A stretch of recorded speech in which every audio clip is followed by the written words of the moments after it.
Assalamualaikum warahmatullahi wabarakatuh. Perkenalkan, kami dari kelompok 2 akan mempresentasikan untuk mata kuliah Sistem Pengadaan dengan anggota kelompok saya Haikal Sulaiman, lalu ada Muhammad Fauzi Akbar, Hani Luzainisa, Rega Fizana Firdaus, Leonardo Franciscus Silayan, dan Alfredo Siagian.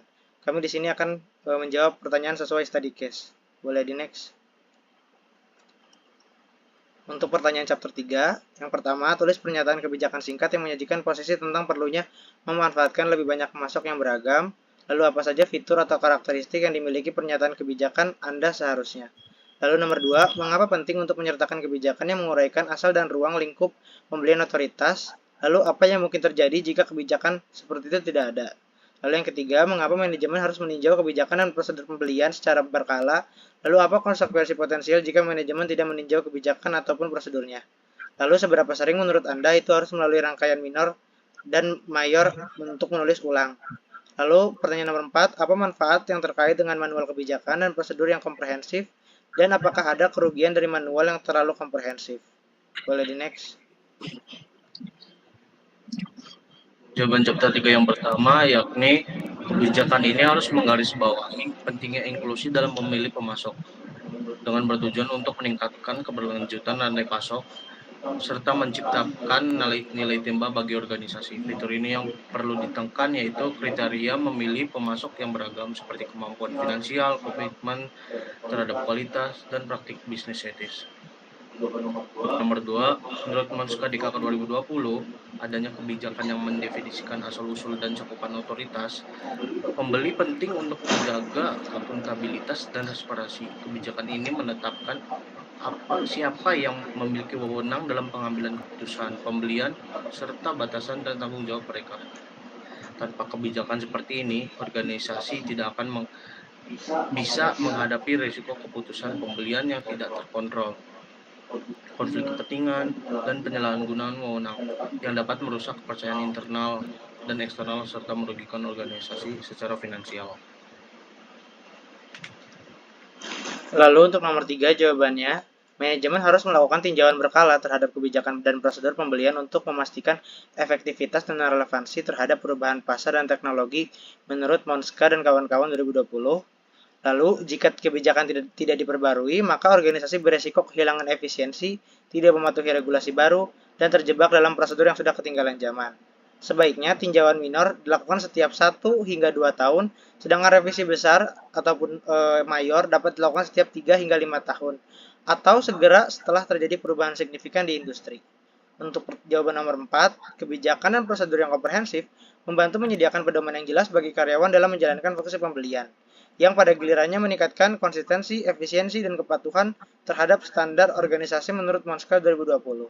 Namun, jika manual terlalu komprehensif atau terlalu detail, justru dapat menyebabkan kebingungan dan memperlambat proses karyawan untuk mempelajari banyak detail. Manual yang terlalu rinci juga bisa membuat organisasi justru kurang responsif terhadap situasi yang memerlukan fleksibilitas atau keputusan yang cepat. Boleh di next. Lalu berikutnya adalah pertanyaan chapter 4. Pertama, jelaskan berbagai jenis integrasi yang harus dilibatkan secara aktif oleh manajemen pasokan. Yang kedua, jelaskan jenis informasi dan data yang dapat dibagikan oleh manajemen pasokan dengan fungsi internal dan eksternal yang berbeda. Nomor 3, apa hambatan untuk integrasi? Bagaimana mereka bisa diatasi? Nomor 4, penelitian dengan tim sumber lintas fungsi mengungkapkan bahwa tim yang menyertakan pemasok sebagai peserta tim aktif melakukan upaya yang lebih besar rata-rata daripada tim yang tidak menyertakan pemasok. Diskusikan mengapa keterlibatan pemasok eksternal dapat mempengaruhi upaya tim secara positif. Pertanyaan nomor 5, mengapa penetapan tujuan sangat penting bagi keberhasilan proses tim sumber? Lalu apa peran pemimpin tim saat menetapkan tujuan tim? Nomor 6, relatif sedikit individu yang memiliki kualifikasi, pengalaman, dan pelatihan untuk segera mengambil posisi kepemimpinan tim sumber yang menuntut.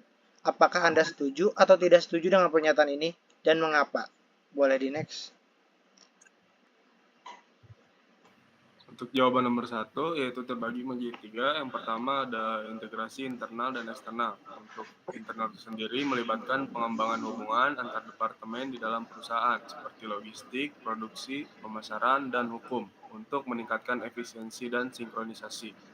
Untuk yang eksternal, menekankan kolaborasi erat dengan pemasok, distributor, pelanggan, dan pihak ketiga lainnya. Lalu ada yang kedua, fungsional, menggabungkan strategi pengadaan dengan fungsi lain seperti pengembangan produk baru dan pelayanan pelanggan.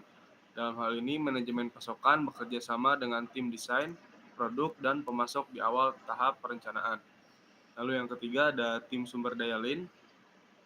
Tim ini terdiri dari berbagai departemen untuk merancang dan menerapkan strategi yang lebih efisien dan inovatif. Manajemen pasokan seringkali mengandalkan tim lintas fungsi ini untuk memfasilitasi komunikasi, berbagai wawasan, dan mengkoordinasi upaya dalam memenuhi kebutuhan produk dan layanan baru. Next. Untuk jawaban nomor 2, yang pertama ada informasi operasional dan strategis. Untuk internalnya, manajemen pasokan berbagi data penting terkait permintaan, perencanaan produksi, dan peramalan dengan departemen produksi, logistik, dan keuangan untuk menyelaraskan operasi dan memastikan ketersediaan material sesuai rencana produksi. Untuk eksternalnya, informasi tentang jadwal pengiriman, ketersediaan produk, dan perubahan permintaan juga diberikan dengan pemasok agar mereka dapat memenuhi kebutuhan perusahaan secara tepat waktu. Next. Untuk yang kedua ada informasi teknis dan produk. Untuk internalnya, data teknis dan spesifikasi produk biasanya dibagikan dengan tim teknik dan pengembangan produk untuk memastikan bahwa spesifikasi memenuhi standar kualitas dan biaya yang diinginkan. Untuk eksternalnya, dengan pemasok, informasi teknis dapat dibagikan lebih awal dalam pengembangan produk untuk meningkatkan kemampuan manufaktur dan inovasi. Lalu yang ketiga ada data risiko dan keberlanjutan. Untuk internalnya, manajemen pasokan berbagi data terkait risiko dan keberlanjutan dengan departemen yang menangani kebutuhan dan manajemen risiko, nilai dampak, potensi gangguan.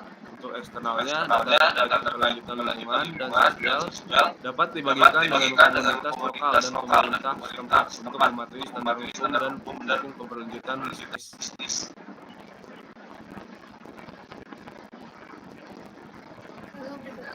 Lalu berikutnya jadi ini pokoknya itu kemampuan kerahasiaan itu terkait tidak perbedaan dalam berbagai finansial produk dan proses kerja antara pembeli dan pemasok. Lalu yang kedua yang kurangnya minat dari pemasok, yaitu tidak masuk ke tarif yang lebih terutama jika mereka memiliki kewenangan dalam industri atau lebih aktualisasi dalam bisnis. Yang ketiga ada hambatan, yaitu beberapa industri memiliki peraturan antras yang melakukan yang lebih dekat antara pembeli dan pemasok. Yang keempat ada resistensi terhadap perubahan, yaitu pemasok membuat manajemen. Pemasok mungkin terbiasa dengan pendekatan tradisional yang lebih jarak dan sulit untuk beralih ke pendekatan yang lebih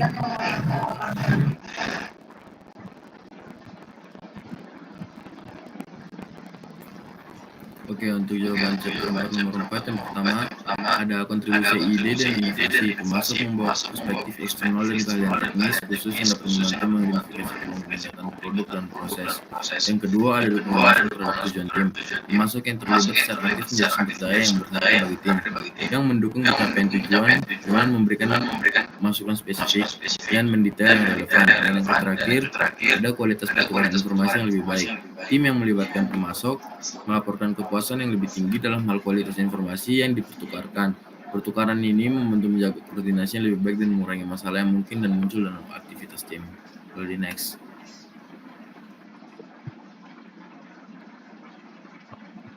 Oke, selanjutnya saya akan menjawab nomor 5 di chapter 4. Yang pertama, penetapan tujuan yang jelas dan terukur adalah sebuah fondasi bagi keberhasilan setiap tim, di mana tim sumber daya manusia dengan tujuan yang pertama ada arah yang jelas, yang kedua bisa memotivasi, yang ketiga pengukuran kinerja karyawan, yang keempat alokasi sumber daya. Lalu selanjutnya ada menyusun tujuan, di mana pemimpin tim bertanggung jawab untuk merumuskan tujuan. Lalu ada melibatkan anggota tim, pemimpin tim yang efektif melibatkan anggota tim dalam proses penetapan tujuan. Lalu yang ketiga ada mengkomunikasikan tujuan, yang keempat ada memonitor kemajuan, yang kelima ada memberi umpan balik, yang keenam dapat mengadaptasi tujuan, di mana jika diperlukan pemimpin tim harus siap untuk mengadaptasi tujuan yang telah ditetapkan. Boleh next. Lalu pertanyaan nomor 6 di chapter 4, saya setuju dengan beberapa pernyataan argumentasi tersebut dengan beberapa parameter. Yang pertama, kualifikasi spesifik. Peran pemimpin tim sumber daya manusia yang membutuhkan kombinasi unik dari keterampilan teknis dan keterampilan interpersonal, di mana tidak semua individu memiliki kombinasi keterampilan ini secara alami. Yang kedua, pengalaman yang praktis. Selain kualifikasi, pengalaman praktis dalam berbagai aspek manajemen juga sangat penting.